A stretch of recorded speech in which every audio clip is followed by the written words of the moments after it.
Assalamualaikum warahmatullahi wabarakatuh. Selamat datang di Fakultas Teknik Universitas Negeri Malang.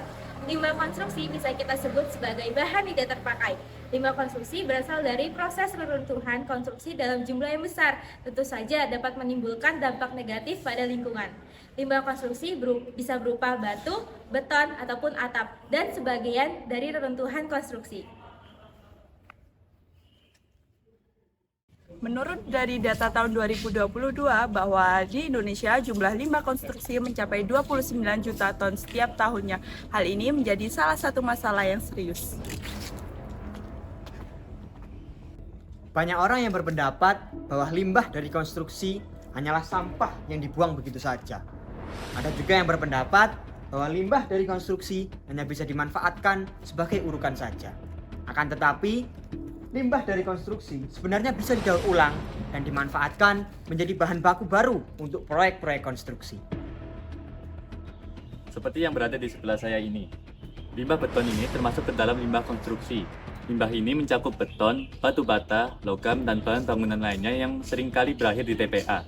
Menurut data dari berbagai lembaga lingkungan, sekitar 25-30% limbah yang berada di TPA berasal dari sektor konstruksi. Limbah ini tidak hanya memerlukan ruang yang luas, tetapi juga berkontribusi besar terhadap pencemaran air dan tanah.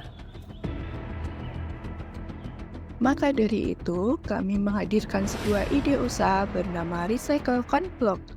Karena salah satu usaha untuk mengurangi dampak negatif limbah beton adalah dengan mendaur ulang atau memanfaatkan kembali. Conblock adalah salah satu produk yang dapat dibuat dari limbah beton yang didaur ulang. Dengan menggunakan limbah beton sebagai bahan baku, proses pembuatan conblock dapat membantu mengurangi jumlah limbah yang dibuang ke tempat pembuangan akhir. Sebelum kita melakukan tahap produksi, kami melakukan survei pasar sebagai langkah awal dan merencanakan inovasi. Tujuan kami melakukan survei ini adalah untuk mengetahui kondisi pasar dan minat konsumen. Setelah itu, yang akan kami lakukan setelah survei pasar adalah studi kelayakan terhadap usaha yang kami jalankan.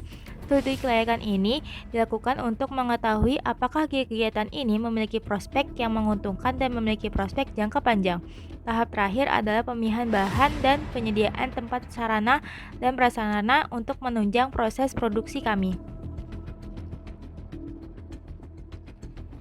Proses pembuatan limbah beton menjadi recycle conblock meliputi beberapa tahap. Pada tahap pertama, mengumpulkan limbah beton yang akan didaur ulang menjadi recycle conblock. Di sini kami akan bekerja sama dengan perusahaan konstruksi, kontraktor, dan jurusan teknik sipil dari beberapa kampus yang ingin membuang limbah beton. Pada tahap kedua, mencetak limbah beton menjadi bentuk conblock. Sebelum produk kami pasarkan, akan dilakukan pendaftaran ke pihak SNI agar mutu beton terjamin sesuai standar yang berlaku. Jadi, walaupun produk ini terbuat dari limbah beton, tetapi tetap sesuai dengan standar yang ada dan yang pasti harga lebih terjangkau dibandingkan dengan conblock yang ada di pasaran.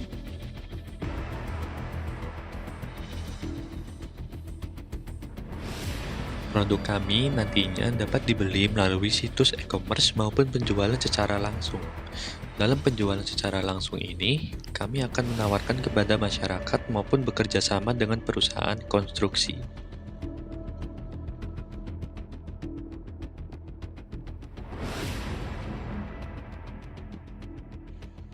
Penggunaan limbah beton sebagai bahan baku dapat mengurangi ketergantungan pada bahan baku baru, seperti pasir dan kerikil.